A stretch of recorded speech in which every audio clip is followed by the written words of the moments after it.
From bureaus worldwide, this is FSN. Thank you very much, Ollie. So the French got caught with their trousers down, selling arms to warlords, eh?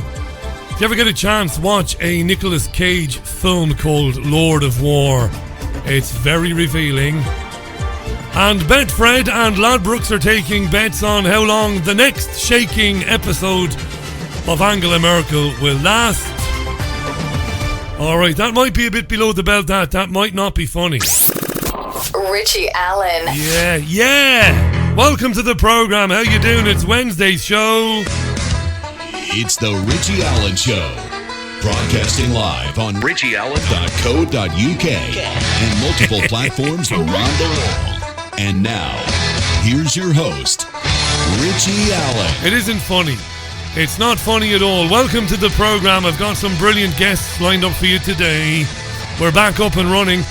The brilliant Professor Julian Petley joins me live from London to talk about, well, this conference going on in the UK about how to spread media freedom around the world. This is very interesting and it's very important. The brilliant Julian Petley live on the programme in about 20 minutes time. And in the second hour of the programme, I'm going to be talking about a brand new documentary film which will be released in September called Extreme Danger, Extreme Hypnosis. I'll be talking to the director of the film, Richard Willett, and also one of the contributors, Neil Saunders, of course. You know Neil. Neil has been on this programme many times before. I mentioned him yesterday. Fascinating film, really interesting and very pertinent. Extreme Danger, Extreme Hypnosis. We'll get into that in the second hour. On Wednesday's Richie Allen Show, it is July 10th, 2019, and the sun has got his hat on in Salford, in this dirty old town. In Salford, it's sunny, it's warm. It's a sweatbox. It's a sweatbox in studio. It's a sweatbox in studio. I have no idea what that accent is supposed to be either. So don't look at me. Don't look at me. It's the leak. It's the leak. And Sir Kim Darroch resigning as UK ambassador to the United States. It's the leak. It's all they're talking about. Donald Trump is tweeting he's a very stupid guy. You're a very stupid guy. And everybody's tweeting, and it's the leak right across the UK media. It's a nothing story. I explained this a million times, what it really is. But it's funny. It's funny to watch them talk about it as if it's really serious. And as if it might damage the special relationship between the UK and the US. Nothing is going to damage the special relationship between the UK and the US. Because friends that bomb, maim, cripple and destroy nations together remain together forever. I just made that up on the spot. Special relationship is fine, thank you. Don't worry about it. Madness this, madness. But there was some high comedy today. High comedy. Do you want to hear some of the high comedy? No? You don't? You do? Let's have some of the high comedy. Kay Burley interviewed Michael Fallon. That's Sir Michael Fallon to you, Paddy. I'm not calling anybody sir, let alone Michael Fallon. Michael Fallon is a former cabinet secretary and he's a supporter of Boris Johnson. And Kay Burley wanted to go after Michael Fallon because apparently in the debate last night on ITV, the debate hosted by ITV between Jeremy Hunt and Boris Johnson, allegedly, apparently, because I didn't watch much of it, Johnson threw the ambassador Kim Darroch under the bus. And Kay Burley, well, she wanted to do a bit of grandstanding as the ginger ninja. Do you want to hear some of this? It's good fun. Kay Burley, Michael Fallon. Do you think that Boris Johnson should have been more fulsome in his support of his most senior overseas civil servant? Right, Michael. Should Boris have been more fulsome in his support of the most senior civil servant when he was on ITV last night? Michael Fallon. Well, Boris Johnson does support all our diplomats wherever they are around the world. It's not my question, sir. It's not my question. Answer the question, please. Well, what is the question? My question is, I'll say it again, my question is this. Do you think that Boris Johnson should have been more fulsome in his support of the most senior civil servant overseas? No, I don't. Brilliant journalism, Kay. No, I don't think that would have made the wording he used. Don't think would have made any difference to Sir Kim's position, which, as I say, had already become very difficult, probably untenable from the Monday onwards, well before last night's debate. So, the leader of the free world fires off these tweets when he first wakes up. He's slagging off our man for doing his job, which is exactly what the British government pays him to do. And as a result, he's lost his position. And the man who is ultimately wants to be in number 10 Downing Street could not have done more to support him last night. Is that actually what you're saying? Is it really your position? Is it really what you're saying? Yes, it is. Yes! That's the only answer, isn't it? It is, Kay. It is. I will see your silliness and I will raise it. It is my position, says Michael. It is. I mean, the person who has lost him his job, of course, is the person who leaked this material, as the Foreign Office Permanent Secretary has just told our Foreign Affairs Committee. That's the worst breach of trust and leaking of confidential papers that he's ever known. Well, I don't know about that. The GCSE exams were leaked a couple of weeks ago. I think that was a bit more serious, mind. Right, so Boris Johnson himself, the former Foreign Secretary, the man most likely to be the UK's next Prime Minister, Boris, did a bit of flip-flopping himself, cornered today by the media. What did Boris say about Sir Kim and his resignation? I heard that Kim Darroch resigned, and I want to say that I regret that, really, because I think he was a superb diplomat, and I worked with him for many years, and I think that whoever leaked his diptels really has done a grave disservice to our civil servants. It is not right that civil servants' careers and prospects should be dragged into the political agenda, and I think we should be protecting brilliant civil servants from that kind of publicity. Yeah. Yeah, it's nonsense, isn't it? It's nonsense. Here's a more important story, and Julian Petley will be discussing this with me shortly. If you've not heard Julian before, you're in for a treat. Lovely, lovely man. And, well, he's a die-in, really, of journalism. There's not many of them left in this country. Great guy, Julian. Joins me shortly. World leaders, journalists, and other interested parties are in London today and tomorrow. It began today for a 2-day conference to agree ways to defend media freedom around the world. And the United Kingdom government is even prepared to send overseas aid to promote journalism in far-flung, far reaches of the world. Because journalism is so wonderful in this country, and it's so free, and it's so effective, that we can lecture the world and tell them how to defend media freedom. Of course, the irony here is that RT, which is a credible platform, I would say, that's my personal opinion, and it does some good stuff, and Sputnik, which I have a bit of admiration for as well. Sputnik and RT were banned from a conference that was set up to discuss ways to defend media freedom. What kind of fuckery is this? Yeah, let's have a conference to talk about media freedom. Who will we ban first? Okay. Right. It's not good, right? It's not funny either, Rich. I know. I'm giddy. It's all the fumes from the glue. A floor is being glued down yesterday, today and tomorrow, and the fumes of the glue, well, I'm like one of Kaa's victims. You know the snake Kaa in Disney's The Jungle Book? When Kaa looks at people in the eyes, that's my eyes now, they're spinning, you see. That's an incredible story, that. Yes, let's talk about media freedom, and in the meantime, let's ban some of the media. Right. We'll talk more about that with Julian Petley right soon, so we will. Wednesday is Prime Minister's Questions Day at Westminster. I know you know this. Around about midday, May gets to her hoofs, shuffles to the dispatch box and takes questions from around the house, including Jeremy Corbyn. 'Twas high comedy everywhere today. May and Corbyn were playing You're a Bigger Racist Than Me. Have a listen to some of this. You might hear May first. He was an anti-racist, now he ignores anti-Semitism. He's been a Eurosceptic all his life, now he backs Remain. He's truly living up to the words of Marx.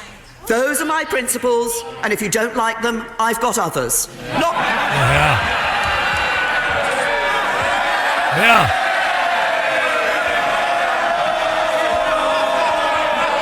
Coming from the Prime Minister who created the hostile environment which brought about the Windrush scandal, who ordered go-home vans to drive around London, who refuses to acknowledge Islamophobia in her own party, and whose party consorts with racists and anti-Semites in the European Parliament and sucks up to those governments across Europe. We don't need those kind of lectures. For shame. For shame. Corbyn and May there. Hey, listen, before we talk to Julian about the media freedom thing, let's hear from Polly Boyko. I like Polly. I've swapped a few messages with Polly on Twitter, and I've invited her on the programme. And I think she was all too willing to come on, but her own press office, I don't think, were thrilled about her coming on the Richie Allen show. That's all right. I like Polly. She's a good reporter for RT. She's outside the Press Media Freedom Conference in London, and she's talking about it in her capacity as a banned RT journalist. Polly Boyko. Pretty big, around 60 ministers, 1,000 journalists, esteemed members of civil society and academics are all set to attend this inaugural conference on global media freedoms hosted by the UK and the Canadian governments here in London. There's going to be a special guest, Amal Clooney, the international human rights lawyer, also George Clooney's wife. She is the Britain's special envoy on media freedom at this event. Guess who's not a special guest at the event today? Here I am, Billy No Mates, all over again, I have to say, because this has happened before. I will explain. But myself, my fellow RT journalists, also journalists from Sputnik, have all been banned from attending today, ironically, the global conference on media freedoms. We applied to attend just like everybody else, well in advance. We got an accreditation email back saying, it was a pretty stock reply actually, it said, unfortunately, we're unable to approve your application to accredit as media. Perhaps that should have been a clue. We thought perhaps there's no space. It seemed like a pretty standard response that we'd got. But behind our backs, other news outlets were getting a very different message from the Foreign Office. Yesterday, so the day just before the conference, a variety of media outlets here in the UK started putting out a story saying that RT had been banned, RT and Sputnik. And they got a quote from the Foreign Office explaining why we'd been banned. Take a listen. We have not accredited RT or Sputnik because of their active role in spreading disinformation. While it's not possible to accommodate all requests for accreditation, journalists from across the world's media are attending the conference, including from Russia. Yeah, but not RT and not Sputnik. It's outrageous. It's outrageous. It is outrageous. The Angela Merkel thing is interesting, isn't it? Video footage has shown Angela Merkel, the German Chancellor, shaking pretty violently again. This is the third time this has happened in the last few weeks. Today, she was standing alongside the Finnish Prime Minister. There was a ceremony in Berlin today. After the incident, Merkel said she was very well and there was no need to worry. She's 64, is the Chancellor. And this happened a couple of weeks ago ahead of a trip to Japan, you might remember. She said she was fine. And massive speculation, of course, about that. Alzheimer's, dementia, or any neurological condition like that, of course, isn't funny. And I certainly don't mean to annoy anybody who might be affected by that or who might know somebody. But I'm probably not far wrong with my silly gag about the betting companies taking bets on how long the next episode will last. I mean, they're pretty awful, aren't they, betting companies? I'm sure if you walked into a local betting shop and said, listen, what are the odds on the duration of the next shaking incident involving Angela Merkel, they'll probably give you odds. They give you odds on anything. They'll give you odds on anything. It's approaching 18 minutes past the hour. Hi to Mwinga. By the way, how you doing, Mwinga? Hi to Gail, to Paul Alawi. How you doing, Paul? How you doing, Paul? Paul says, Richie, as you were saying on the paper report earlier, the news has been positioned to appeal to readers of shite like Hello Magazine, OK Magazine, reporting on the media conference and mentioning George Clooney's wife. Pretty much echoes that perfectly, says Paul. Yeah, Paul. There's no doubt about that. Hi to Faisal. How you doing, Faisal? Hi to Gail. I'll have a look at that petition later on, Gail. I can't read it now. I'll have a look at it later on. And if I like it, I'll retweet it. I'm sure I'll like it. Hi to Charlotte and Burnley. To everybody tweeting the programme this afternoon. Hi to Danny Warden. How you doing, Danny? Hi to Laurie Hatfield. How you doing, Laurie? Thanks for choosing The Richie Allen Show. It is The Richie Allen Show. It is live right now on Fab Radio 2 here in Manchester. Triggerwarning.tv, my own website, of course, and plenty of other places. It is on the TuneIn app. It's on the TuneIn app where it has thousands of followers there. A lot of people like the TuneIn app. The wonderful gentleman who's rearranging the entire ground floor of our house, Michael, lovely guy is Mike, is a big fan of the TuneIn app. Doesn't listen to the Richie Allen Show, though. Try and get him sorted by the end of the week. I'm not sure he's into programmes like this, but maybe by the end of the week, maybe. We'll bring him round. All right. We'll bring him round. 20 past the hour. Music, then. Music, right, okay. It's a scorcher in the studio in Salford and Greater Manchester. Oi. Europe's most listened to independent radio show. Julian Petley joins me in a couple of minutes' time. And if you want me to put something to Julian, tweet it to me. It's at Richie Allen Show. Welcome to the programme. Blur, Park Life on the Richie Allen Show. 23 minutes past the hour. Hi to Martin in Spain. How you doing, Martin? You well? On the east coast there, the Costa Blanca. I do believe. Let's introduce then, let's welcome our first guest to the programme. This is a huge story, this. I mean, it's a massive story. And apart from one or two little bits and bobs in the press this afternoon, in the online versions of the UK newspapers, there hasn't been much focus on it, and it's a big old story. Talked about this at the beginning of the programme. A global conference for media freedom is taking place in London. It began today. It will conclude tomorrow. World leaders, journalists and others have gathered for this conference to consider ways to defend media freedom. It's been reported that the United Kingdom is even prepared to spend money overseas aid to promote press freedom.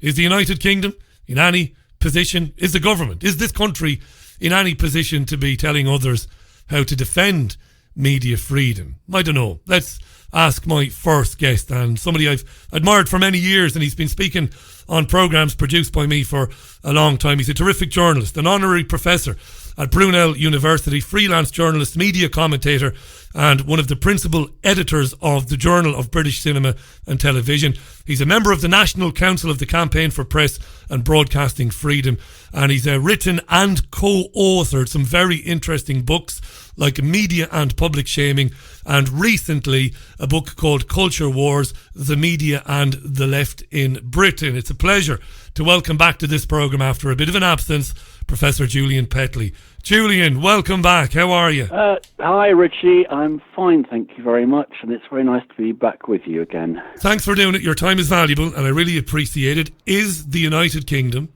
Now, I didn't introduce this by mentioning RT.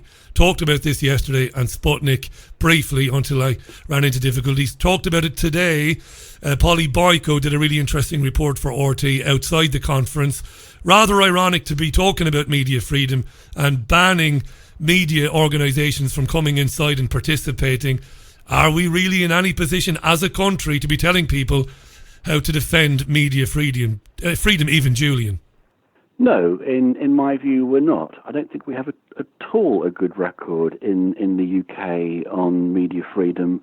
Not now, and frankly, not ever. And the people who wouldn't allow RT to attend this conference should remember a few things, which is that Orwell said that if freedom means anything at all, it means freedom to be told things you don't want to hear.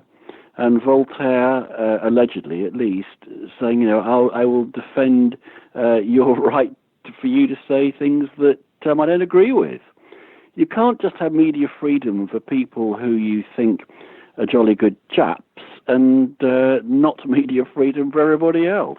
Yeah, it's very fair. There's lots of tweets. I won't interrupt you with too many references to Twitter, but there's been an enormous response to you coming on. Do please. Yeah, Faisal says they might want to mention Julian Assange for a start.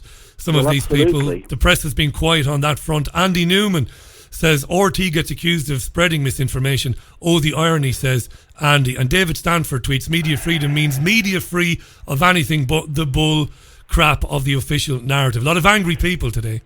The thing is, Richie, that I think it's that the Assange thing is really, really important, because many British newspapers, papers like the Telegraph, the Sun, the Mail and the Express, thought it was absolutely right that Assange should be shut up in the Ecuadorian embassy, and then when he had to leave there, put in jail. We have newspapers which really do believe that people like Assange, and for that matter Edward Snowden as well, when they speak truth to power, should be silenced. I mean, worse still, when The Guardian splashed the Edward Snowden revelations, papers like the Mail, the Sun, the Express and the Telegraph argued that they should be prosecuted. What the hell kind of press is this that argues that other journalists should be prosecuted because they've done things that the government finds embarrassing or doesn't like? This, in my view, is not journalism. This is anti-journalism. I described you earlier on, your ears might have been burning, and I meant it. I wasn't kissing your ass. I said you're a doyen, a doyen of journalism in this country. You are. You're brilliant. You've walked the walk. So. No, you have, Jude. You've walked the walk as well as talking the talk. How did we get to that position then? How have we gotten to the position where journalists are satisfied that Julian Assange can be extradited to the United States, where he will undoubtedly not be treated properly, where he is undoubtedly... how do we get there?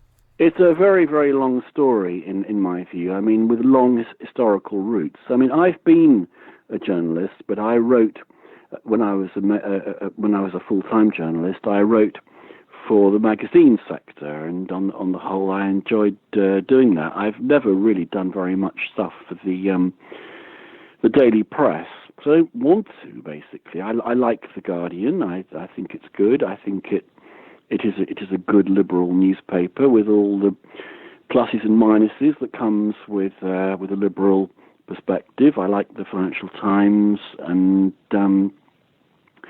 I think these are good papers within the kind of liberal theory of journalism. But an awful lot of British English, I'm going to say English rather than British, awful lot of English newspapers, frankly, Richie, have always supported the status quo. I mean, right from the beginning of the popular press in the UK, which we can date to the end of the 1800s, really. An awful lot of those papers have not just simply been conservative supporting newspapers, but more generally they've been supporters of the status quo. I think in this country that most, not all, of the national press is part of the huge machinery which exists in the UK for preserving the status quo. And I think that as time has gone by, that's become more and more pronounced.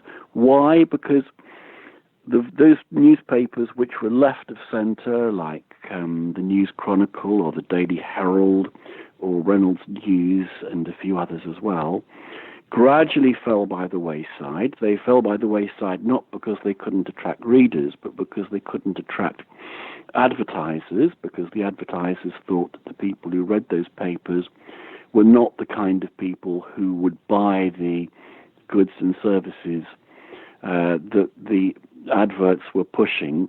So gradually you've become left with a kind of very, very dominant rightward-leaning press with a kind of liberal rump. And the liberal rump is the Financial Times, the Guardian, Observer, and I would argue the I newspaper as well. But that is a rump. That is a minority. The majority papers are rightwards leaning, and in some cases they're very rightwards leaning. We talked in the past, you and I, about the difficulties facing the print media, and you were one of the first people to, on my programme anyway, you were one of the first to see what was going to happen to print media, you know, with what happened to the Independent. The Guardian is struggling very badly now. And I remember you talking to me about that some years ago, very prophetically. Have we begun to see, one of the things discussed on this show quite a lot is social media and how social media is shaping the discourse in terms of how people are finding themselves in echo chambers on social media. They're finding themselves surrounded by that which they want to hear and want to see, rather than a good variety and a good flavour of opinion in general. And I wonder, is that landscape changing the editorial policy subconsciously or consciously at newspapers like the ones we've mentioned? I don't know, because I think that papers like let's take the Daily Mail, for example. Yeah. Those papers have always excelled at telling their readers what those readers want to hear. I mean, there are two different conceptions of journalism. One is that journalism is supposed to inform people and to educate people and to enlighten people, which of course that kind of idea is dismissed as elitist by the populists like Farage and Johnson. But the other conception of journalism is, let's just give people what they want. Let's just appeal to popular prejudices, because apart from anything else, that sells newspapers. I think newspapers are very worried that if they tell people what they don't want to hear or are not interested in, then newspaper sales will fall even quicker, by the way, than they're falling already. And it is encouraging, in my view at least, that in this unpleasant environment, that papers like The Guardian, through their online existence, are actually getting a bigger and bigger and bigger readership. Because whatever the shortcomings of liberal newspapers may be, and I do admit that there are shortcomings, it is surely preferable to the kind of garbage pumped out by papers like the Telegraph, Sun, Mail and Express, which is shocking. I mean, it's not even journalism in my view. Some of our listeners now they want to pick you up on the Guardian point. Some of our listeners are saying, and the tweets are there for people to see them. I'm not inventing the tweets, they're there. Some of them are saying, enjoying this chat, but the Guardian has gone the way of the other papers in terms of its output, whether Julian wants to accept that or not.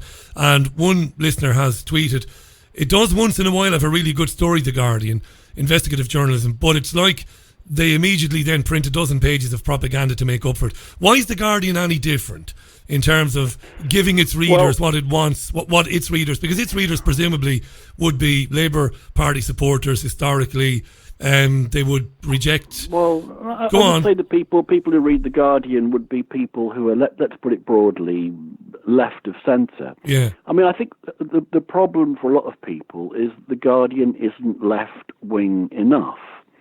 And part of me would agree with that. But I read The Guardian regularly, and I personally think that people like some of their columnists in particular, like George Monbiot, Aditya Chakraborty, those two in particular, Afua Hirsch,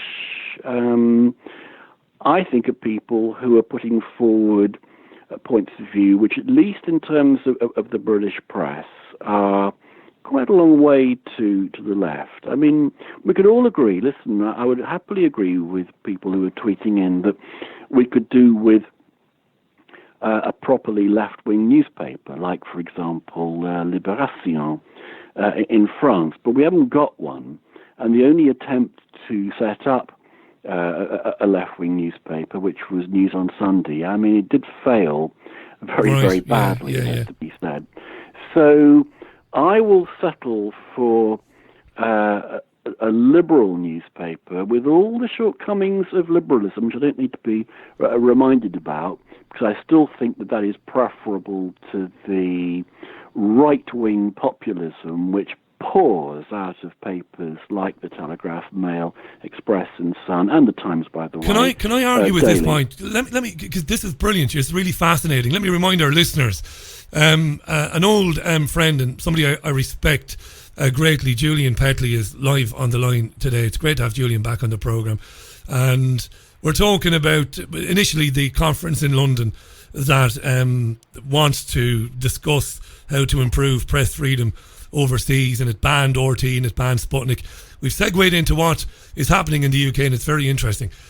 Look, my politics are definitely very, very, very left of centre. They always have been. And I would argue that when I was a teenager, I'm 44 now, when I was a teenager in high school, and then when I went into third level education, people on the very left, on the far left, as I suppose I would be, were people who loved an argument, loved a debate, and didn't mind getting down in the trenches with anybody. What I see in The Guardian, and I used to be a big fan of The Guardian many years ago, I still read it, obviously I read everything, as you do, Julian. What I see today increasingly are people either writing for The Guardian or are working around The Guardian, and they are the first people to demand that people be silenced or shut down. The Guardian has been very supportive of things like no platforming people and stuff like that. And that really worries me, because to me that's giving a kind of a false impression of what the left is. We used to be on the left the greatest arguers, the greatest fighters for debate, and now it seems that, you know, I've got the same problems you have with the right-wing media. It bothers me as much as it bothers you. I really do mean that. But if they've got one thing going for them, at least they're not calling for people to be banned because of their opinions or silenced. It's Guardian readers on Twitter demanding that people are deleted and silenced and stuff like that. That's the argument I'm going to make, Julian. I'm going to shut up. Over to you. But that's the problem with liberalism, I'm afraid. Yeah. And I agree with you. I do not believe in shutting people down. And by the way, The Guardian has for quite a long time run arguments about, we mustn't have this kind of pornography or that kind of pornography, and so on and so forth. Yeah. Okay, there are problems with pornography, but the problem with arguments for banning pornography is that when these people get their way, all sorts of other things get banned as well, like, for example, safe sex advice or sex education advice, because you once you start putting legislation on the statute book which enables you to start banning things, it's almost always abused. You might start off with the best possible motives and you want nasty stuff and bullying stuff and harassment stuff banned, but once you put these laws on the statute books which allow you to ban stuff which some people find offensive and blah-de-blah, it's almost always misused. You cannot trust the police and people like the Internet Watch Foundation or the Crown Prosecution Service to behave responsibly. That is, I mean, with regard to freedom of speech, once they've got laws that they can use to shut stuff down. So people who, you know, campaign against pornography, however much they dislike pornography, I'm afraid are very often lending themselves to having legislation put on the statute books which may well ban things or be used to ban things that they themselves don't want banned. Yeah. I can't add to that. Murray says The Guardian once was a left-leaning newspaper. Now it's monumental. And he says, bollocks. We can say that here. We get away with that's just his opinion. I'm not sure it was ever left-leaning. I repeat my point that I think that it is a liberal newspaper. And I say, with all the plot, I mean, there are good things about liberalism, don't get me wrong, but there are plenty of bad things about liberalism too. I personally, in recent years, have seen what you might call the commentariat on the Guardian. The people I've mentioned already, people like Chakraborty and George Hirsch and co. I think they're pretty sharp. I think that I know some people don't think that George Monbiot is left-wing enough, but I personally find his views on, for example, land reform to be extremely compelling. Which is an issue that I'm determined to get into on this particular program. It's yeah, because it's very interesting. You bring that up, Julian. And you look at the attacks which have been launched on Monbiot by, again, this awful triumvirate of the Sun, the Telegraph, the Mail, and the Express. The kind of, I think, quite modest proposals that Monbiot and others have put forward have been condemned by the right as, virtually as communist. Once upon a time, insane. Julian. It's insane. Once upon a time in Ireland, we had Gay Byrne. Gay is still alive, of course. Gay presented the Late Late Show on Friday nights for about 50 years. I remember. You remember Gay. And one of the wonderful things about the Late Late Show was the lengthy interviews, but particularly the last segment on the Late Late Show was always a 35 or 40 minute debate about things like this. This is sadly lacking today.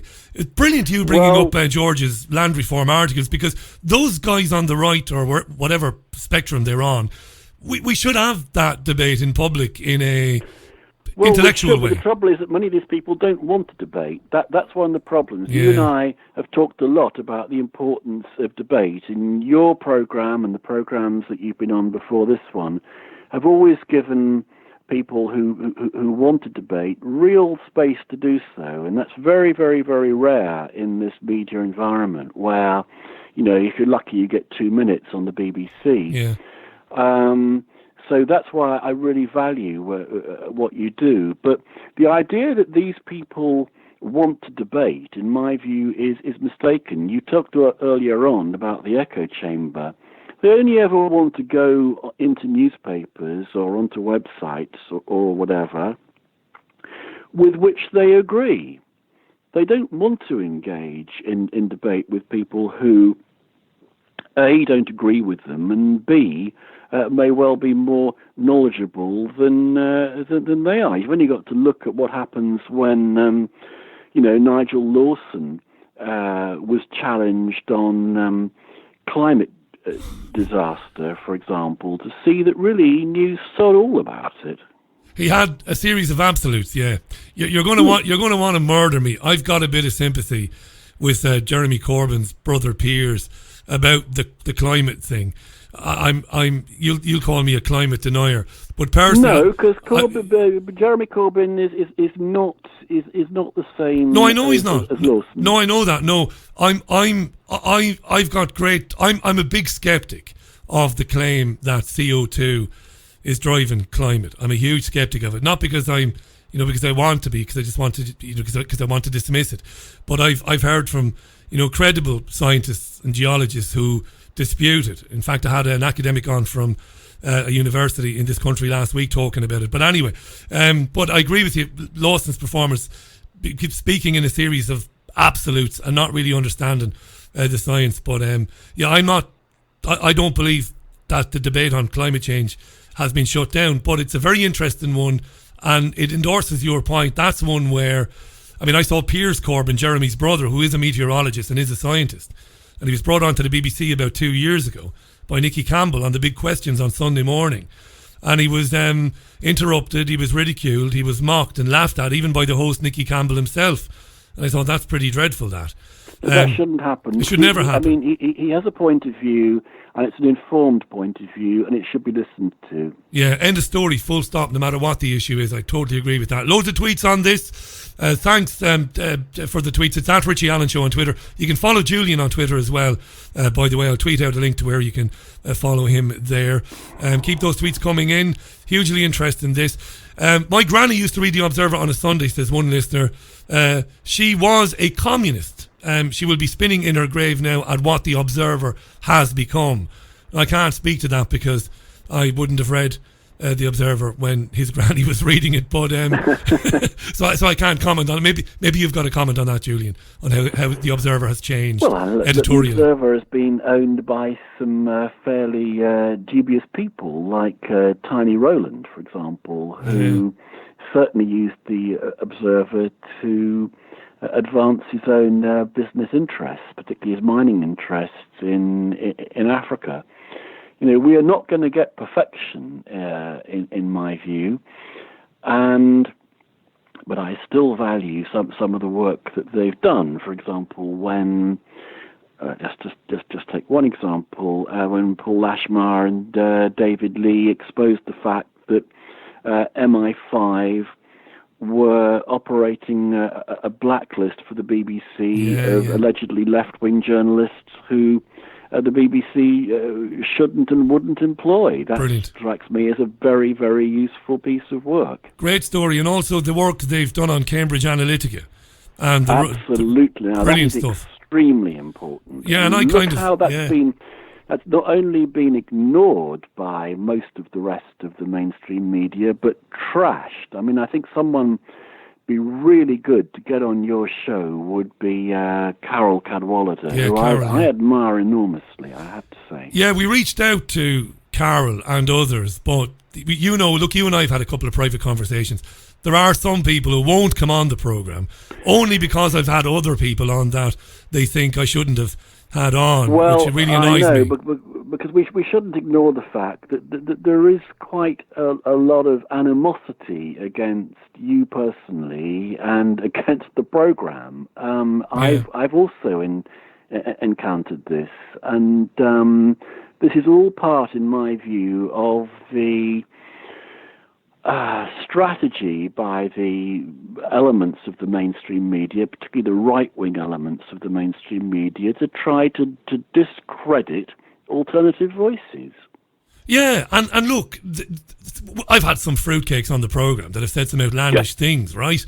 And you know this. I mean, you came to see us in London, and we chatted when we were doing the TV, and with all sorts of people with all sorts of very interesting and very far-out points of view. But the nice thing about all of that is you get to speak to them, you get to tell them, well, look, I don't really agree with that, I don't see it that way, but they're happy that somebody is listening to them and that they can have a chat about it and get their point of view out there.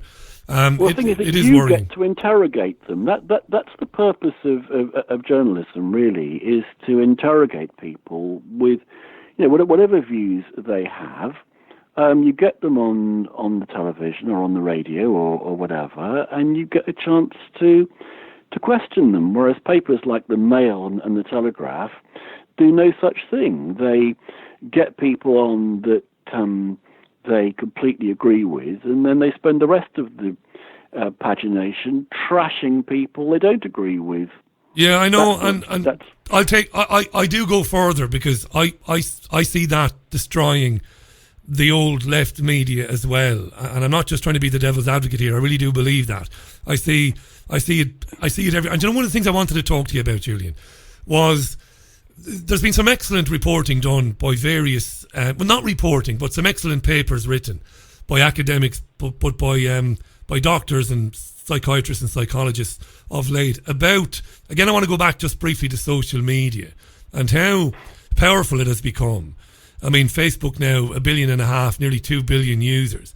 And Facebook uses algorithms to decide what people see on their timelines and what they don't see. This is unbelievable. And we don't talk about this enough.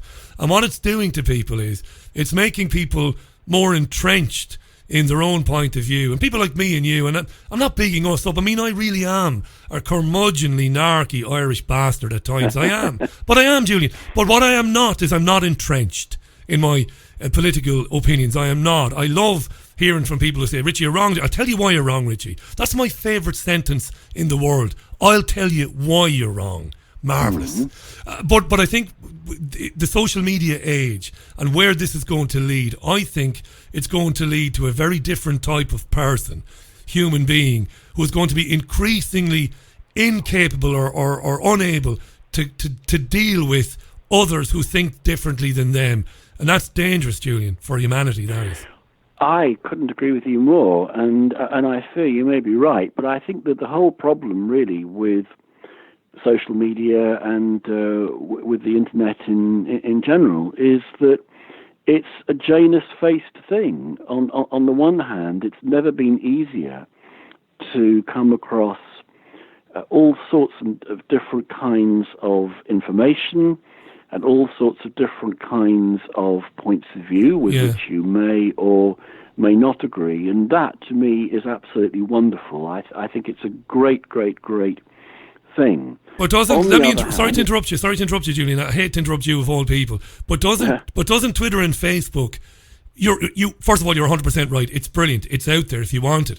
But don't the social media companies change people to the point of view where they dismiss that which doesn't, compute with what they feel, and they block it. In fact, they block it, and they end up with groups and identity groups where it's all pretty much what they're getting is pretty much what they want to read or hear.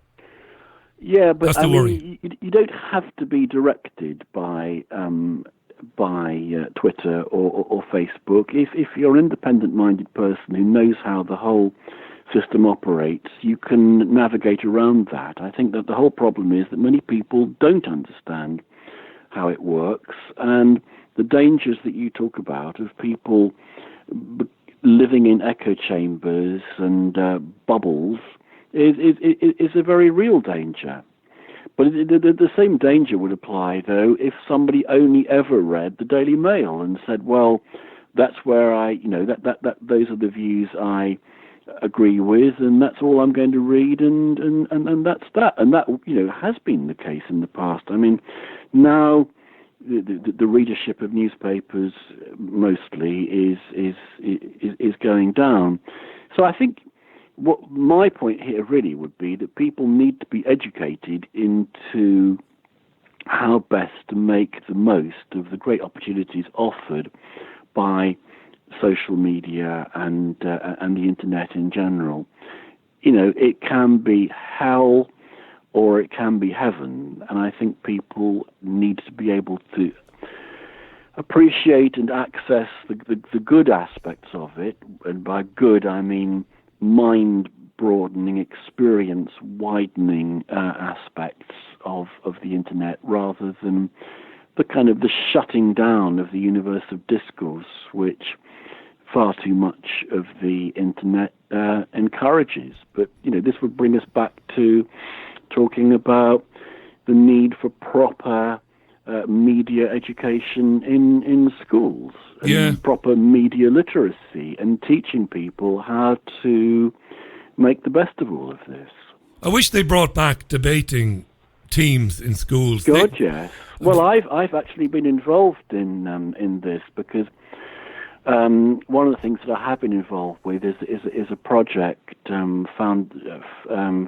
by the Open Society Institutes called Knowing Our Rights, which is an attempt to try to enlighten people about what human rights actually are, and to try to counteract the utter crap talked in the right-wing press about human rights. And we've done debating events in schools up and down the country, and it's been really, really good, because apart from anything else, it's been very, very encouraging to realize how knowledgeable young people actually are, and to realize they haven't swallowed all the nonsense talked about in the right-wing press. Do you know what? That's really encouraging. That's a wonderful thing. I remember being a member of a debating team when I was in second year in Ireland, and I remember not the captain, but the teacher who led it, a teacher called Derek Casey from Cork, lovely man, Derek, and he introduced me to the concept of trying to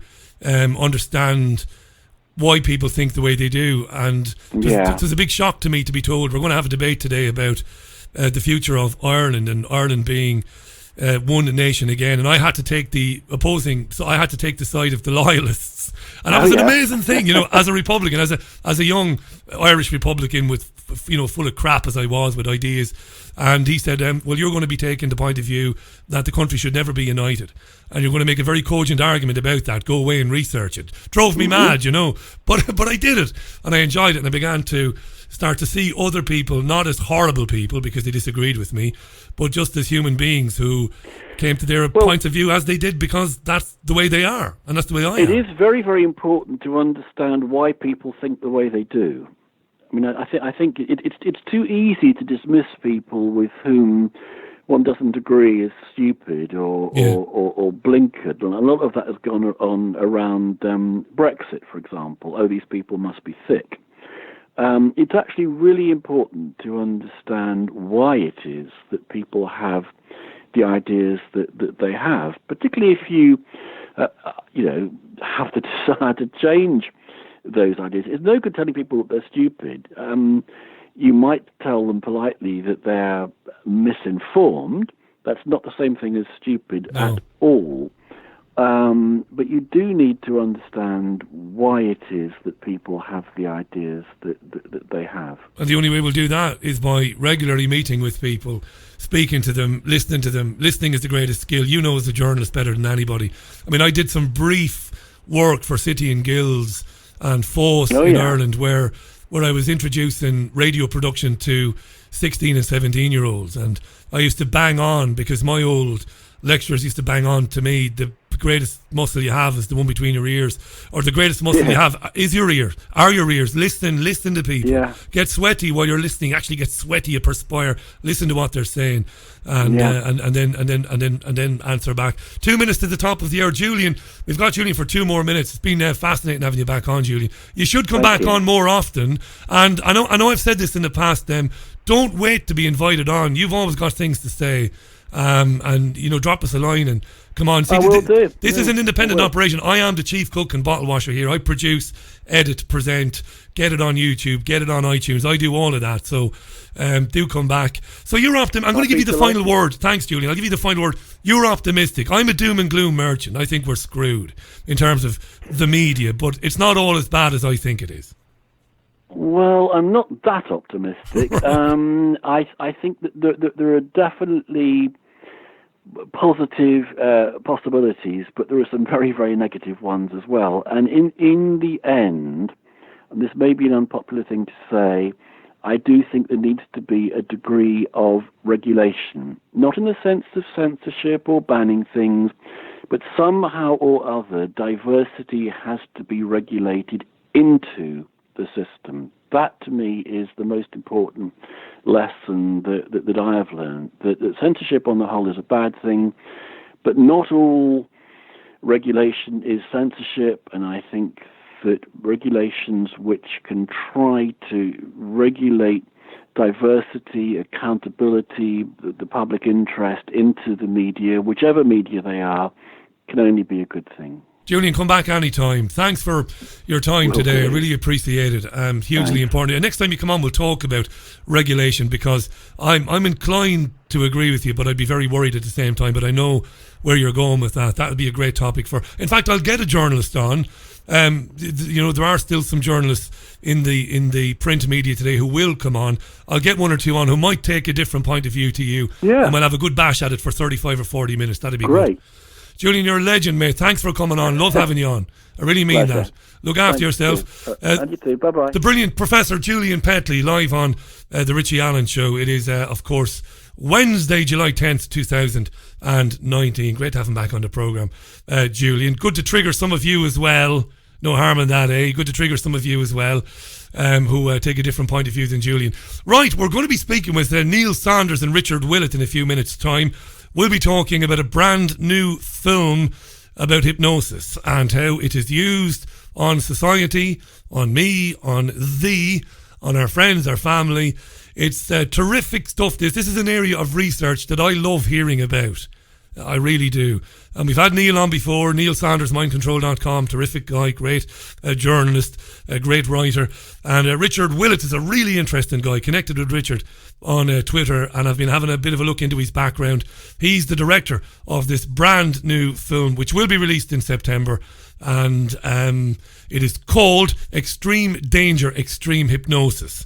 Okay, and the film is presented by the renowned stage hypnotist and hypnotherapist Jonathan Royle. And Jonathan, I think, is in Rochdale. He's not far from me. So there's a local flavour to this, but it's an issue that is huge. It is huge, this whole area of mind control and mass global hypnosis. It isn't conspiracy theory, it's conspiracy fact. We're going to have some music from the Lighthouse family. Love this, a song called Lifted. Thanks again to Julian Petley coming on. Very senior, very brilliant journalist, this guy. Love having him on. Big champion of free speech. We love guys like that. Lighthouse family, Neil Saunders, Richard Willett. Follow this on your Richie Allen Show. The time is 6 o'clock.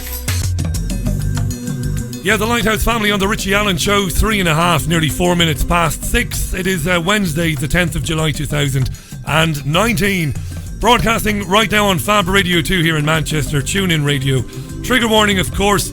And richieallen.co.uk. Great to be with you this Wednesday. Right, let's move on. Very excited about this, I'm telling you. This is a subject that I love reading about and hearing about. Mass mind control and global hypnosis programs. There is a new film. It's just been completed and it'll be released in September in cinemas and theatres, limited in the UK, and it'll be available on various video on demand platforms as well. It's been produced by Brick in the Wall Media, and it's called Extreme Danger, Extreme Hypnosis, bringing to light the way the public is being mind controlled and hypnotised daily. The topics covered in the film include religion, the Illuminati, conflicts, wars in society, the current political climate, 5G, everything you can think of. It's presented, the film, by the British hypnotist Jonathan Royle, whom I mentioned a couple of minutes ago. I can't wait to talk about the film. We're joined this evening by the director, Richard Willett, and by Neil Sanders. Neil is a contributor to the film, and we know Neil, we've had him on the programme before. Richard and Neil, welcome to the programme. Welcome back, Neil. How you doing, pal? And Richard, you're very welcome, mate. Thanks for coming on. Thank you. Cheers. Good to have you on. Much, Richie. How you doing, Neil? Good stuff. Richard, first to you. You've directed it. Can't wait to see it in September. I've given a very brief synopsis there about the film. I've watched the trailer, which is really, really cool. I've tweeted that. I urge people to go and watch it.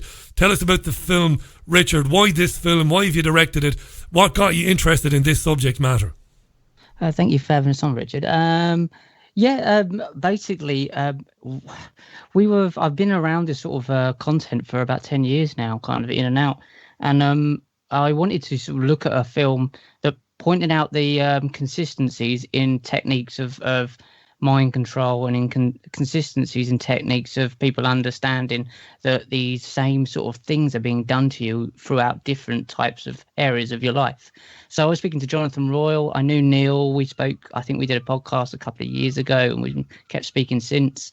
And we wanted to put a film together that covered all these different areas. And it's been a bit of a marathon to cover all these different areas, but the themes are the same, that they use kind of trauma bonding and trauma bonding mind control to kind of get you in a fight and flight sort of position when then they can just pummel you with these ideas. And we wanted to work with someone like Jonathan, who's a stage hypnotist for many, many years now, who understands how this is done, and obviously Neil as well, who's a hypnotist. So we thought, let's put a film together and let's try and cover as many topics as we possibly can. And my background, I've got an honours degree in film and TV production, and I kind of shied away from the mainstream media because they wouldn't have me, basically, and not to be able to talk to these talk on these topics that you do, Rich, and that Neil does. Yeah, you couldn't do what you want to do within commercial and national media, so you got to go and do it. By the way, your podcast is brilliant, by the way. I'm not just saying that, I've been listening, and I'm going to put links out to it. It's great. It's lovely to hear something new. I know you've been doing it, and I know you've got a great following, but shamefully, it's fairly new to me, but I like it, and I'm going to be listening to it more. Neil, welcome back, mate. Great to hear Richard there. You introduced me to the concept that Richard just talked about, the fight or flight. Get people into a state of discombobulation, but seriously, into a state of distress, whether subconsciously or consciously, and they become more suggestible, Neil. Yeah, absolutely. I mean, there's two sort of things that work in that sort of mechanism.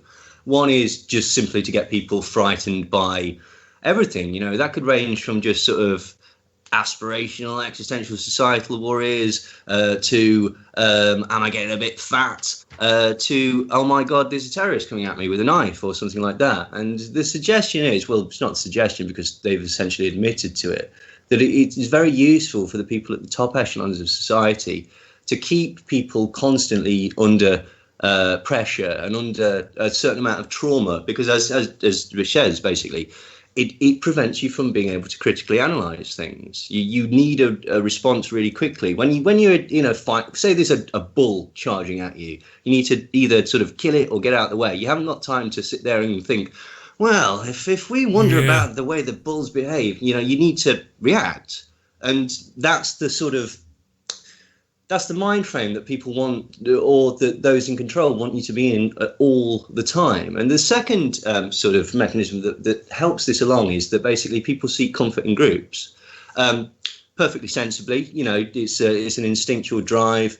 If there's more of you, you're more likely to survive, particularly against another gang, say, or something like that. And we all have those sort of innate instinctual drives within us. And again, if you can play on those and drive people into groups, essentially what can happen is that an individual within a group it is called de-individuation, where essentially you take on board the aspects of the group as a whole. And this is why basically people get swept up in riots, or, very sensible kids all of a sudden start burning things down at Glastonbury or whatever, because basically everyone else is doing it and you feel that you can get away with it because you're part of a group, so you're less likely to get caught, essentially. Yeah, this is a really interesting concept. Richard, listen to Neil there. I don't want to segue because I want to talk about the film and the themes within it. But, you think of, obviously, the rise of, if there is a rise, the rise of more, we've seen it in the past, but lately there's a kind of a far-right element on the rise in the country. And it's led by, various characters. Obviously, the most obvious one is Tommy Robinson. Stephen Yaxley Lennon will be sentenced tomorrow, I believe, in London. We don't have to go into any of that, but you see more and more people maybe perplexed, Richard, about why they're poor, why they don't have access to good jobs, and they gravitate towards figures like Robinson and others. And this is what we're talking about here, right? This is an aspect of it. Yeah, I think so. I think what's happened is over the years, people have just been absolutely, they call it in narcissism. You've been basically abused by someone with a personality disorder, which is the elites. So you've been abused, you've been gaslit, you're in a state of being in an abusive relationship, and it's generational. So I think what it's come to now, I mean, something like Brexit, there's clearly a complete mess on purpose. People don't know what's going on left, right. And also there's this understanding of, it's almost like this left-right paradigm is almost like your daddy and your mummy. If your daddy's bad, you go to your mummy. If your mum who's bad, you go to your daddy. Yeah. But what about if both of them are bad? Yeah. What do you do? And that's the point, is that both of them are bad. And that's what people don't seem to understand, is that this has been done on purpose. And the film trying to kind of points out is, look, here's the signs that you're being abused. So yeah, we're all in a state of being abuse victims, I think, over a long period of times. Our parents are, grandparents are, grandparents are. And if it doesn't stop now, it will be our grandchildren. And that's part of what the film is. We're in a state of, I believe, almost like an emotional breakdown on a global scale, if that makes sense. It does make sense. A question for both of you. I have a theory that you can shoot right down, and it is that I think it's sometime in the early to mid-2000s, I think this manipulation, this massive mind control that you guys talk about and that Neil has written about, I think maybe it was less effective, or there seemed to be there seemed to be an understanding creeping into society amongst people that mummy and daddy, as you brilliantly described there, are very bad. And I wonder, question to both of you, did this program that you explore in the film, did that get ramped up around the time of the mid to late 2000s, or am I talking nonsense? Has it just always been on? Well, I think it was ramped up, to be quite honest, because as you say, there was a huge feeling of disenfranchisement with people and suspicion of the elites and suspicion of government. But that was utilised very, very recently by characters like Tommy Robinson, like Donald Trump, like Nigel Farage, who use that to proclaim themselves to be anti-establishment when they're not. No. They're very much not. In fact, if you look at, say, Cambridge Analytica Heritage Foundation and stuff like that, they've got intimate connections to the CIA and MI5. This is part of a mass program. But what they've done is they've offered you a few things. They've said, we've recognised your problem, and they've offered you an out for it. They've basically said it's not your fault. It isn't your fault, but basically what has happened before is people have been led to believe that it's your fault that you're in this situation. Well, now we've got a group of people who've come along and said, it's not your fault. The problem is that the people that they're pointing at, it's not their fault either. Yeah, they're pointing at another small group, a group that is sufficiently scary and weird enough for us to know just enough about them to be frightened, but they aren't quite large enough to have a platform to, argue back and make their case. And what they've done is they've deflected the blame onto this other group, which is a lot easier psychologically. It's a lot easier for us to go, oh yeah, I could kick his ass. I'm going to kick his ass, rather than going, okay, so Mike Tyson wants to extort me. That's tricky. And then the other thing that they do is that they've appealed to this thing called the mythic past, which is this idea that it was all right a while ago. We don't quite know where it's lost the way, but it used to be fine. Do you remember? when it used to be fine? And everyone goes, yeah. But there is a problem with that as well. There's a very famous experiment called I think it's called the Ferris wheel experiment. Essentially, you get 5 people in a room and you talk to them about a memory that they had whereby they were at a fun fair and they went on a Ferris wheel. Now, this is a completely invented memory, but if you have the right skills and inflection, you can reinforce that over time. The way the human brain works, they will start to incorporate that into the creative aspect of the brain, and essentially it'll get melded together with real memories. And a surprising amount of people will go, oh yeah, no, I vividly remember when I was on the Ferris wheel, even though that was a completely invented scenario. Even though it never happened. And yeah, you got into this last time we spoke, this particular theory, and I found it fascinating. Because yes, we do romanticize the past. And I've often wondered, how did I come to romanticize the past? Why do I, pine for days of nostalgia? Why do I think about, when my granddad was going to work and how things must have been so much better? Well, they weren't, obviously, patently, but I have an inherent feeling or belief that they were so much better. And you've got me thinking there, To an extent, it was simpler because you were younger. Yeah. Like, do you know what I mean? Like, I've been having a chat with a guy recently. He was like, oh, it was just so much simpler when I was 20. It's like, that's because you were 20. And you didn't have any responsibilities, and the world seemed to go on forever. And terribly important, things that weren't actually that important seemed important. And now, in retrospect, you've got massive problems like kids and mortgages and jobs, and you understand more about the mechanisms of the world, and so it presses on you a bit more. Yeah, I also think it's a bit that you're not in the now, so you're not here. You're anywhere but now. So if in the past, at least you're not now, and in the future, at least it's not now, and it makes it somewhere else to be more important, and you can't do anything about that. But it's escape. It's like going on holidays. Going, well, if I was off in Ibiza, I'd feel better. But that when you get to Ibiza, you're still a miserable old sod when you get there. I think again, that's all exacerbated by the sort of transitory nature of society at the minute. Instant this, apps, social media, like this. How many likes have you got? How many stars does this get? And the pace of life. I mean, that is essentially, again, that's a Tavistock sort of thing. It's called future shock. It's too much change happening in too short a period of time. And by mysterious coincidence, like people from the Tavistock Institute, like Eric Trist and Kirk Lewin, said that, well, yeah, we're doing this on purpose because it basically makes societies more malleable. You won't be surprised we've loads of tweets. I'm going to read out a couple. Before we do, let me remind the listeners, we have Richard Willett. Richard is a journalist and a filmmaker, and he's directed Extreme Danger, Extreme Hypnosis. And it's a film coming out in September in cinema and theatre here, limited in the UK, but also on video on demand. I can't wait to see it. The trailer is excellent. These are important topics. How the public is mind controlled and hypnotised daily. It's multifaceted how this happens. It's not just through the media, TV, radio, billboards. It's multifaceted. And the filmmakers and Neil, the contributor, have delved into this. I think it's cutting edge research, this. It really is important, because I think if you begin to understand this, as I'm only beginning to understand it, I think you can work with it and you don't need to fear it. You can see through it and you can move through it and move on beyond it and grow, and you can help others do the same thing. The film is presented by Jonathan Royle, the hypnotherapist, who's based in Rochdale, I believe. I know I'm connected to Jonathan. We must get him on the programme in the very near future.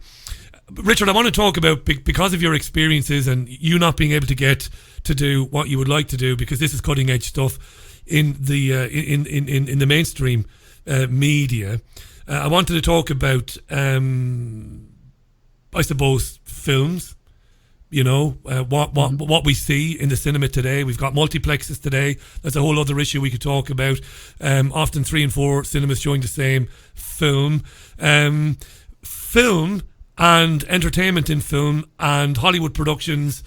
How is this agenda moving through the films that we could expect to go and see this coming weekend in a local Cineplex?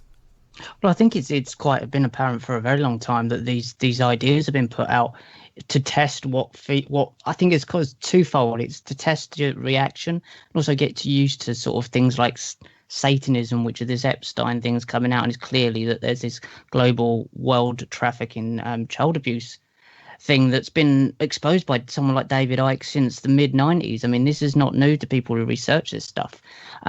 So there's that element of it. There's obviously all of this Satanism in the films, in the music industry, people wandering around with covering up one eye. And we've got Miley Cyrus doing all sorts of weird stuff. Lady Gaga drinking blood and doing sacrilege.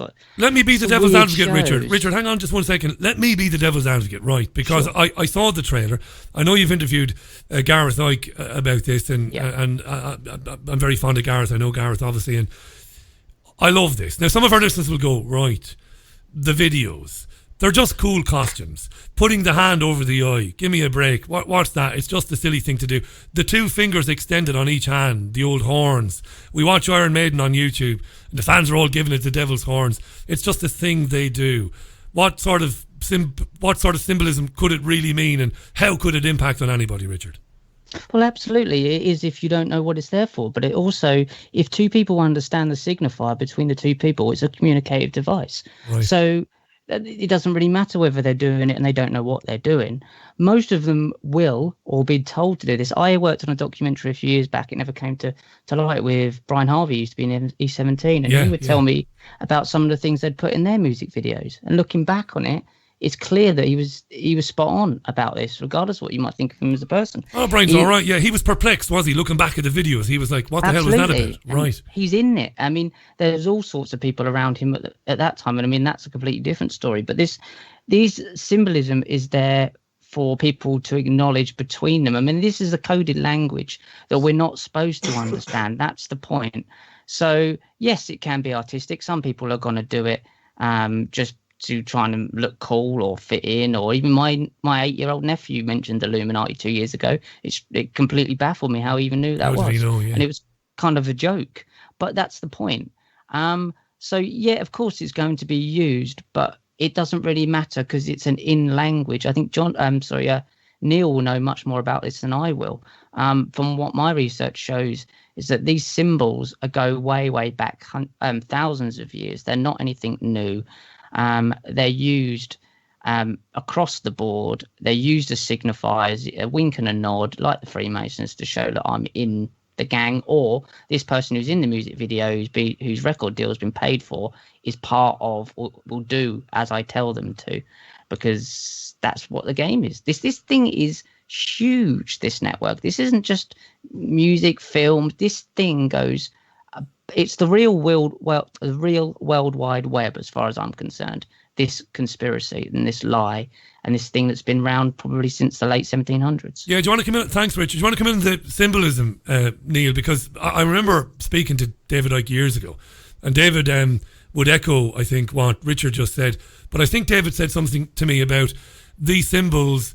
He would agree with Richard. It's a language. It's an unspoken language. It's a communication device.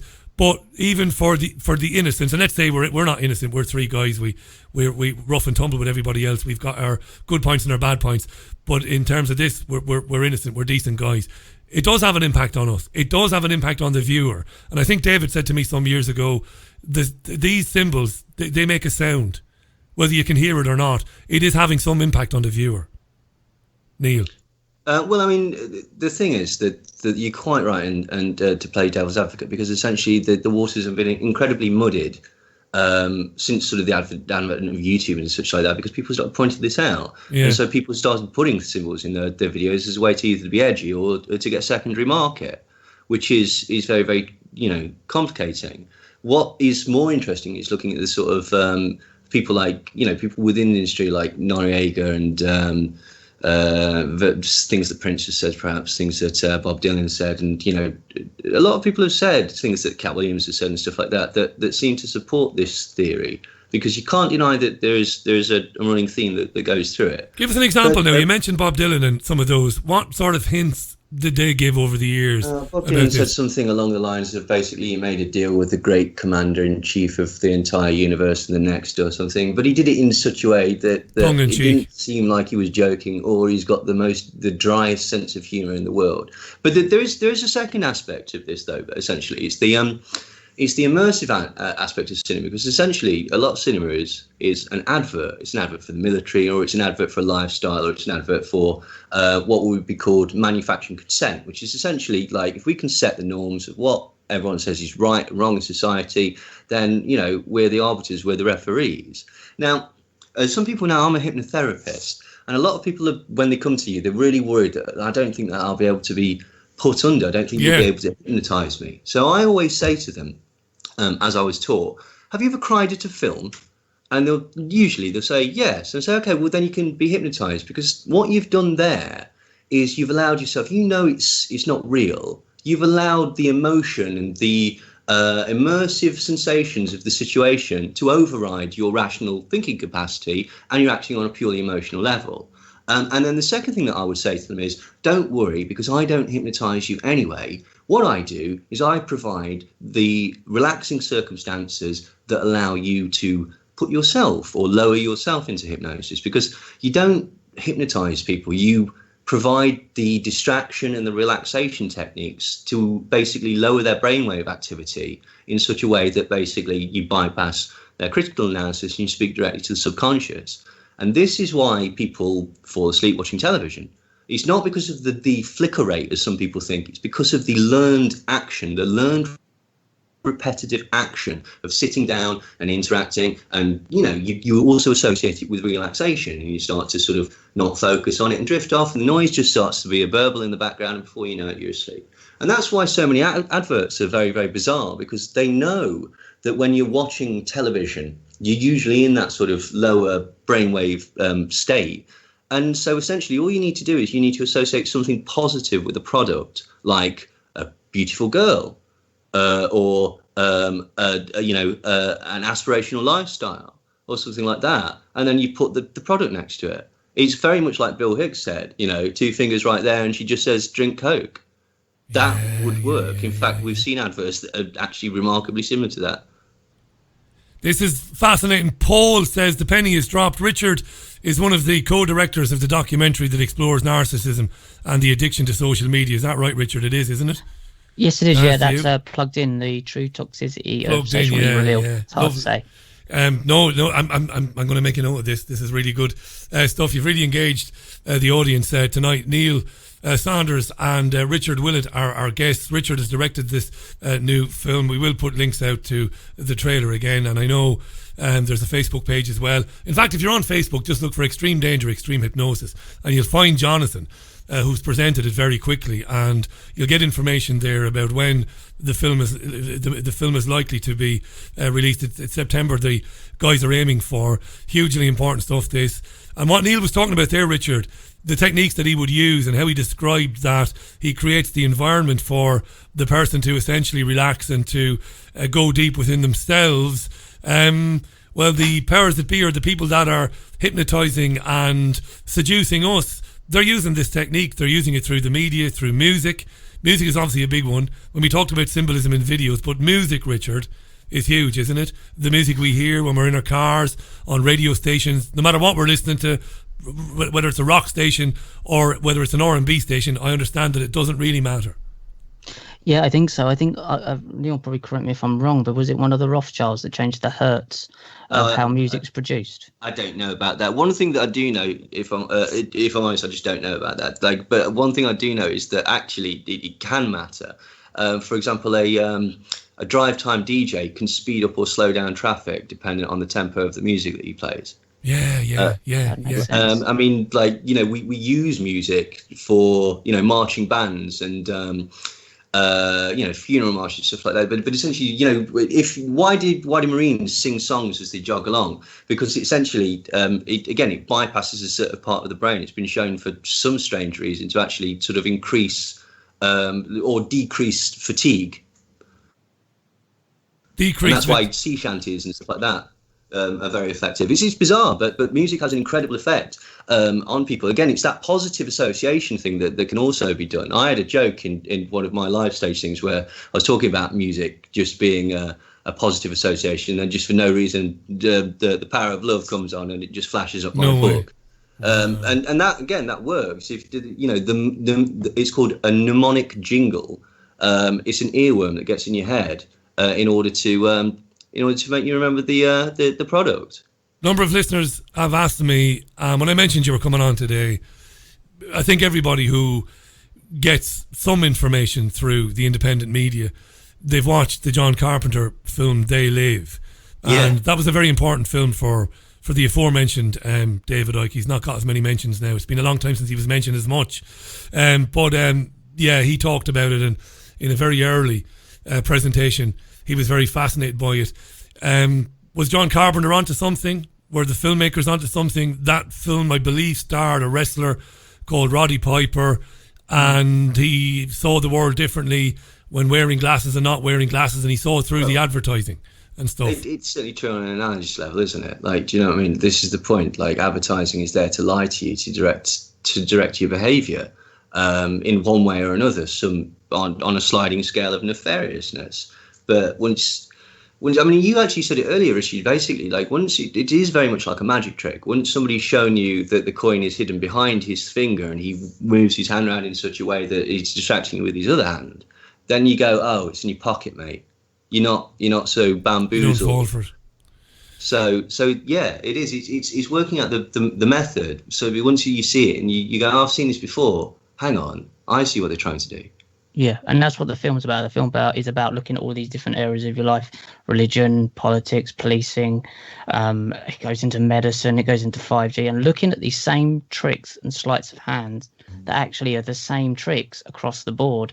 And once you realise that, you can see the trick coming, and it gets in your mind, and you start to see these little signs straight away, and you become less susceptible to being taken advantage of.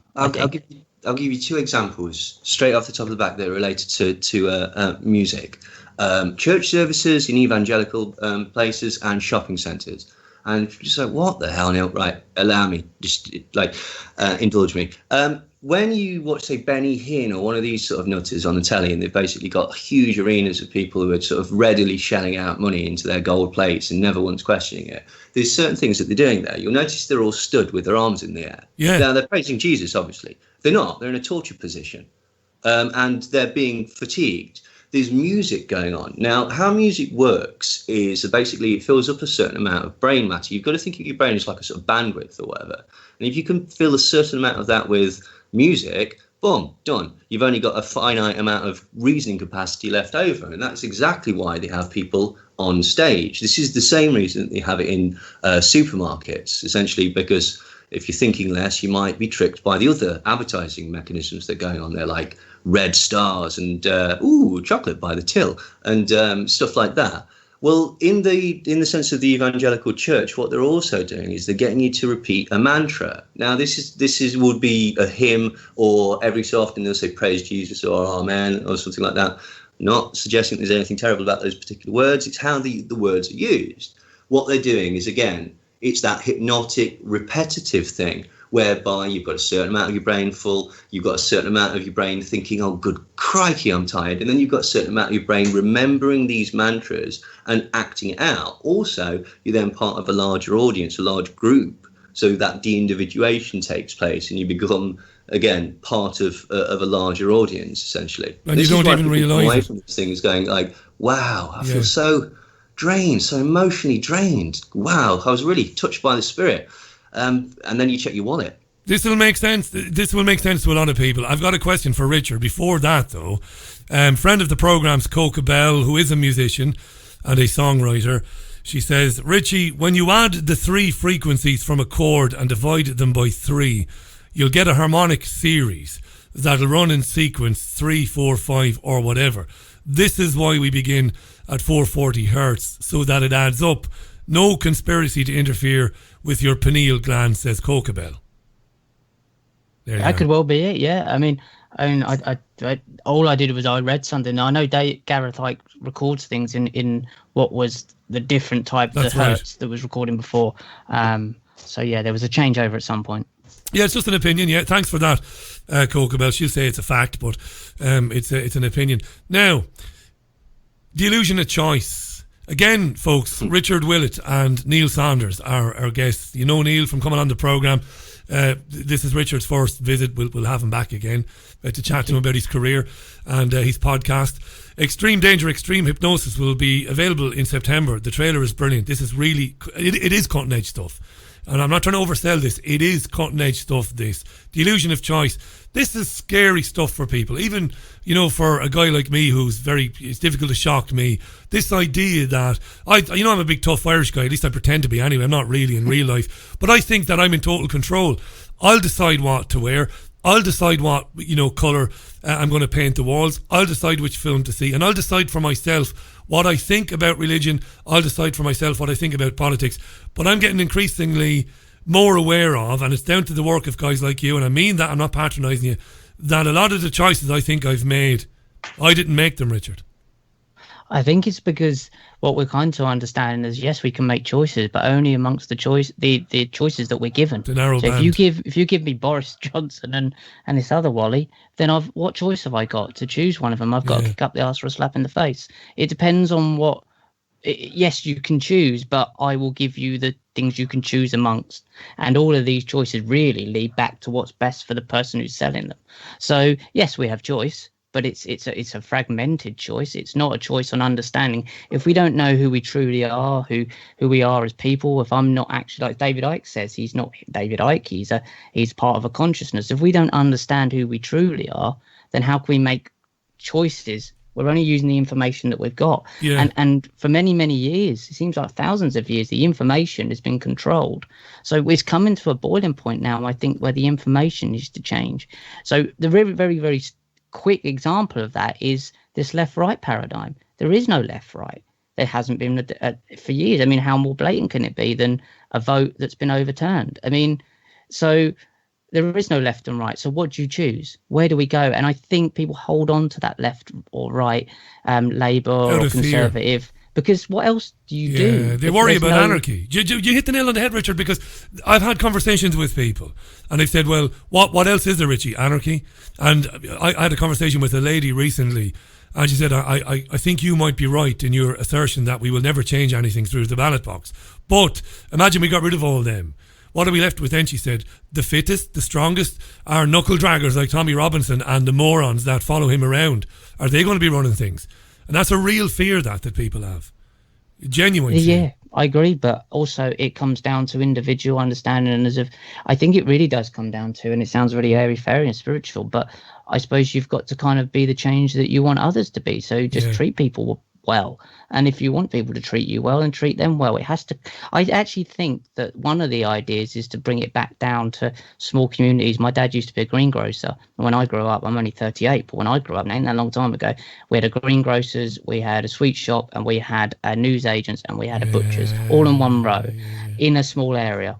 And I think it needs to come back down to small communities again, helping each other within that small area. You have to, that's the only idea that I can come up with. No, it's good. Before Neil comes back in, for anybody who wants to explore that, do check out. I know it's a big production, and I know there was money behind it, but the film about Walmart, the high cost of low price, and what the massive superstores did to communities, and I saw it in my own community in Ballybeg in Waterford City.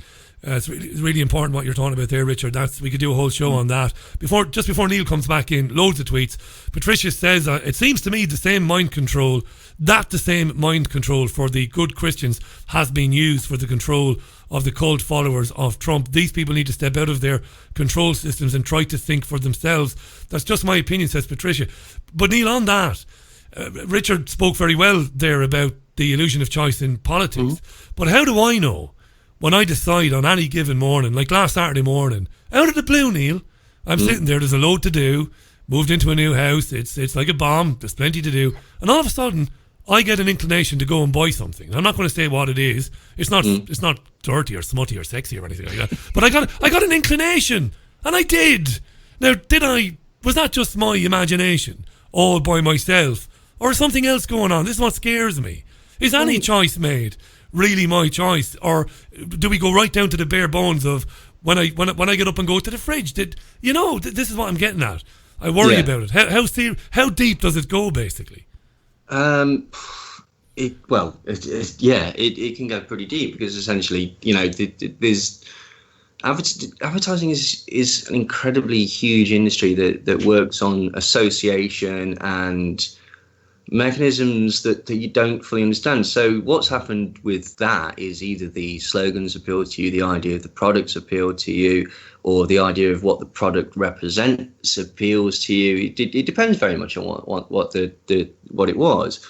But I mean, I'm sure I've said this before, but like the best example is that you give people a reason to buy something, then you give them an out for why they bought it, and the reason is to appeal to the reptilian nature. It's something that basically is going to be fun. And so the best example of this is the Hummer car. It was sold as a weapon, because it is a weapon. It's a stripped out ex-military vehicle. It's a weapon. You're going to be feared on the road, right? Okay, but how is it sold? Protect your family. That's the justification. That's the out of it. So it depends on what happens. You probably might have looked at everything around you and gone, crikey, look at all this work, and something's popped into your head, an advert that says you deserve a break. I fancy a Kit Kat. How did that happen? I mean, it does. It's very nefarious, because it basically implants concepts about products in your head without. Again, I worry. Sorry to interrupt you. I worry that we're being listened to. That's the thing. Yeah, of course you're being listened to. Yeah, your phone listening to you, and your laptop's listening to you, and it's watching you through the webcam and all sorts. Like, in fact, on the dark web, there's a site where basically you can go on and just watch random people's hacked webcams. So if random people, no way, are you serious? Did you not know that? No, I am. I heard that bit. I'm stunned that there's a site where you can go and you can just watch random people's webcams, and the people are blissfully unaware of it. Yeah. My God. It's a little bit like a sort of more sinister goggle, a far more sinister goggle, or whatever. Really. But absolutely. Your phone is listening to you. There's algorithms in place to basically, focus advertising at you and focus sort of political slogans at you, and to align sock puppet accounts next to you to chat about these products and say, hey, that thing that you were looking at, I bought one of those recently. They're brilliant, they are. And I'm sure everyone's getting more and more familiar with bots and stuff like that, coming on to negative reviews of, say, computer games or something like that. And they've never got a face or whatever, but there's huge amounts of manipulation behind the scenes, and that's before you go to the ones that are even in your face, like things like what's it called? Spurious Rigor, for example, which is just something as straightforward as kills 97.9% of germs. Now, well, that's a bad example. Reduces wrinkles by 84%. It's like, wow, if they've got such a precise measurement, they've really done their study. This must be a really well-studied product. It's a lie. Yeah, of course it's a lie. It's, who was it? Was it? I think it was Vic Reeves said 14% of all statistics are made up on the spot. 87% of all people know that. Yeah, it works 100% of the time, 10% of the time. Isn't that incredible? Well, this is the point. I mean, again, it's not statistics are bad in the same way it's not language is bad. It's basically how that language is used. To sort of tie it back to this concept of sort of hypnosis, right? And this is a very extreme example, but it sort of speaks to this concept of trickery. There is an idea within hypnosis that you cannot be tricked into doing something against your will, or to harm yourself, to kill yourself or to kill somebody else or whatever. And that is true in regards to, say, common or garden hypnotherapists, stage hypnotists and stuff like that. You're in absolutely no danger there. But there are three mechanisms by which George Estabrooks, the MI5 affiliated hypnotist who was using these techniques during World War II used. This is the one is to change the situation. So you're not shooting a gun, you're shooting a water pistol. Two would be to change the target. So you're not shooting a gun at an innocent person, you're shooting a gun at a person who is going to blow up the world, or they've got a bomb, or they're a child murderer or whatever, or in a war. So it's a heroic act. You're reframing the action. Or the third thing to do would be to just instill such a level of trust in the subject or the client that they know whatever you do would be beneficial for them. So I know it looks like Neil's telling me to run at this plate glass window, which I will surely go through and fall 17 stories to my death. Yeah. But I know that Neil would never let anything happen to me. He's my friend. So I'm going to do it. And you would assume that something happens at the end. It's a trust exercise. Unfortunately, you end up on the pavement. This is Mind-Blown Stuff. Neil Saunders and Richard Willett are our guests. Richard directed this film, which we're all going to watch, aren't we? Extreme Danger, Extreme Hypnosis, comes out in September. Richard, I want to talk, because I know you mentioned 5G in the film. Now, there's nothing more topical or more current in terms of producing programs like this, because my listeners, they're talking about this issue as much as any other issue. And the fact that it's been switched on in several cities around the country, there's been no public health studies done on it. We know it was suspended in Brussels, and there's been concerns expressed in other parts of the world. But what have you come to understand in the research, not just for Extreme Danger, Extreme Hypnosis? What have you come to understand about the communication tool 5G that we are told is wonderful and is going to speed up the internet for everybody, no matter where we are, and it's going to be fantastic? What have you come to understand about it, Richard? Well, the first misconception is that it's an upgrade from 4G, which clearly it isn't. It's completely different. It's millimeter waves, not microwaves. We have a guy in the film called Dr. Robin Kelly. He's written a book called Human Antenna and Human Hologram. He's a doctor of 44 years. He runs his own practitioner. And he gives an incredible insight in the film into what is actually going on here. And he lives in New Zealand, and he's campaigning not to have this. Now, the only testing they've done, and this is testing basically by a board of people that are funded by people who have a financial interest in the rollout, is that it doesn't burn the skin. Now, that's because it's a slightly less powerful version of what they use for crowd dispersing technology, which feels like it's burning the skin. Now, if it did feel like you're burning the skin when you turn your 5G on, you wouldn't fucking have it, would you? No, you really? would not, no. So, so basically, it probably would be better if it felt like that way. But the point is that it's the same technology. Now, the skin, people say, well, it doesn't harm the organs. The biggest organ is the skin.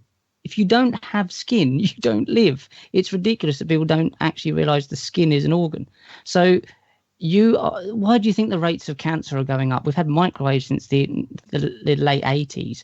I mean, the phones are right near our pockets. Fertility rates are falling. It doesn't take a rocket scientist to understand that you're putting something that's that's frying your brain next to your head. Not that I don't do it. I use phones all the time, technology all the time. We're at a level now we don't need faster internet. Why do you need to have Lord of the Rings quicker? I mean, Jesus, really? It's quick enough. Come on. It's setting this up for how quick you want the internet to be to the Internet of Things. And then we could see where this is going. We're in Sweden where they're putting implants into young people's arms already so they can get on the bus quicker. I mean, or the train quicker, which is ridiculous. So you're going to be connected. You're going to be a thing within the Internet of Things. And what's going to happen is when you step out of line, they're going to turn your thing off so you can't feed yourself. It's quite clearly you're building yourself a gilded cage. Now, this is the technology that's going to allow that to happen. So it isn't a case of just 5G. It's a case of where 5G is leading to. We probably won't be around. We're getting on a bit to see this, but our grandchildren bloody well will be. And it upsets me that people are so ignorant to go, well, Sam from EE, who I did have an argument out, I don't know, his name isn't Sam, clearly, about this, says it's fine. They've done testing. They've done no independent testing. They've done none. None. Yeah. Absolutely none. So a big part of the film is the technology that's coming. Not that's on a cellular level. Why do you think they're called cell phones, for God's sake? And they do like to put a pun in there. But it's kind of like the social media aspect as well, which we cover and Plugged In. It's hitting you from another level. We've been bombarded with this stuff from left, right, and centre, but we actually are going to be covered in this millimetre wave technology in the very, very near future. It's so like it can't penetrate houses, so they're going to have to put a receiver. I don't know. I think it's 300,000 in one area just to keep it going. I mean, logic. Cutting down trees and everything, Yeah, we're grown-ups. We know this isn't good for us. We're not children. We understand that this clearly is not good for us, and the only benefit you can give me is that VR isn't going to make you sick when you wobble your head, and you can download your films quicker. It doesn't make sense. It just makes no sense. Neil, younger folks are more excited about this stuff and are more not accepting of it, but more embracing of it. Why? Look, slap me for asking a stupid question if you want. I don't mind. I ask plenty of stupid questions. Why are they young? Is it just because as we get older, we get more suspicious? We get more, I don't know, narky? I assume that the young just want to be able to download music quicker and faster and stuff like that. So what I think was very great is just I'm a big fan of Richard's last film, which is why I was so happy to be involved in this film. What I think is really good that he's done is he's deferred on this subject to the opinion of an expert rather than go the hysterical route. Because the problem is with all these new things, it's terribly fun to find the most sensational thing and go with that. And then you risk being ridiculed further down the road. So Richard's gone about this by asking a biochemist who you would assume has the credentials to actually know what he's talking about. He's entitled to his opinion. This is sound journalism. You ask an expert who is entitled to his or her opinion. Yeah, absolutely. Quite. My concern about it is, which Rich touched on, is because I simply don't have the knowledge to know about the other stuff, is the smart aspect of it, in as much as everything's becoming connected, like through your Google and through your phone. We're just talking about they listen to you through your phone, you're tracked through your phone, right? Okay. You've got facial recognition technology on your phone. You're being directed with advertising on your phone. This is also being connected to things like Palantir, i360, which is the Koch brothers data mining firm, Cambridge Analytica, Emerdata, Aggregate IQ. What they're doing is they're collecting huge amounts of data on you and tracking you. And basically, they're doing behavioural analysis on you. And the more data points that they have on you, the easier it is for them to control you, to track you, and to see what you're doing. And we're moving very, very quickly towards... there's technology like Trapwire that already exists, which is basically facial recognition technology that's like ties into these databases. Now, they're using a similar technology in China to pull... to publicly shame people, traffic violations, or to pull people out of crowds. And it's a very, very slippery slope where essentially, as Richard very, very astutely put, you become a thing, a part of this system. And people are willingly giving away their autonomy because they're being tricked into it. Because they're being tricked into being glamorous person on Instagram, or being, you know, having the most up-to-date product, or telling everybody that, oh, I was down at the Supreme store today and bought this and this and this. Like, there's huge amounts of people's lives out there that, you know, I could go and find out really personal things about people just by looking through the social media data. If with all of this technology as well, like, we're talking 6,000-7,000 data points per person. And like, for example, Amadata and I360 are boasting of having upwards of like 200 million people in America. They've got complete data patterns of all of these people.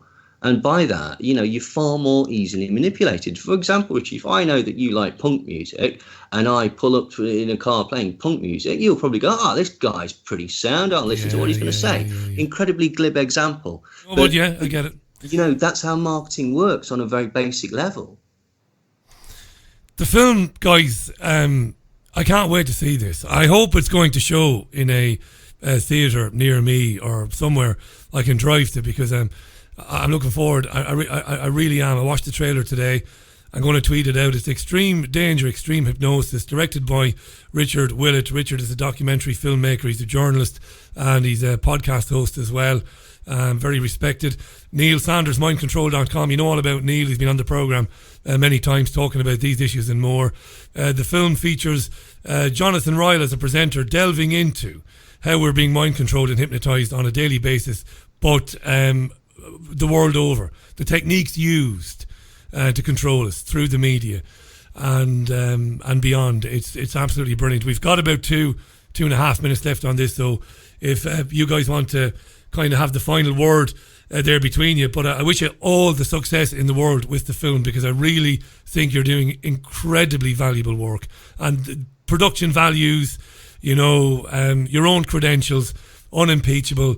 That's hugely important for me, because I'm not a researcher. I'm just a mouthpiece who interviews people.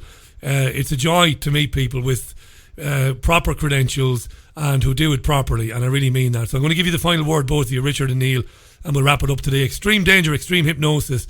Watch for it. Get it on demand when it comes out. Go and see it if it's coming to a theatre near you. Guys, thanks for that. I'll give you the final word. Okay. There is a website, Extreme Danger, extremehypnosis.com, so you can go there and sign up to find out where it's going to be played. And yeah, we'll probably put some clips on there as well. There's also a web series on there with Jonathan that we've shot 7 episodes of, so that'll give you more insight to what's coming up from the film. Neil. Also, you know, big shout out to Jonathan, who's incredibly skilled at what he does. It's good. I think it's going to be a really great film. I think it's going to be good on a number of levels. I think it's going to be one of those things where, you know, if you know a bit about these things, there'll be some stuff that's new for you. There'll be some familiar stuff as well. But it'll work for sort of all levels. It'll work for sort of entry-level people, so you can start to show them things and they can get interested in these topics and go off elsewhere. Or for people who are, you know, immersed in the sort of research communities. As I say, hopefully it'll provide some entertainment and show you some avenues that perhaps you didn't see. And personally, I think it's a harking back to, I remember, for example, when Alex Jones used to do brilliant films like Police State, like really important films. Yeah, good stuff. And there was more time taken and more sort of production values, and it was a more enjoyable experience. Not to say there's anything wrong with YouTube, podcasts, radio shows, anything like that, but it's just, you know, it's a little bit more indulgent, if you will, really. And you know, I think it's a very great subject. I was thrilled to be involved with it, and I say hopefully people will really enjoy it. Brilliant. Extreme Danger, extremehypnosis.com. Richard, thanks. Come back again.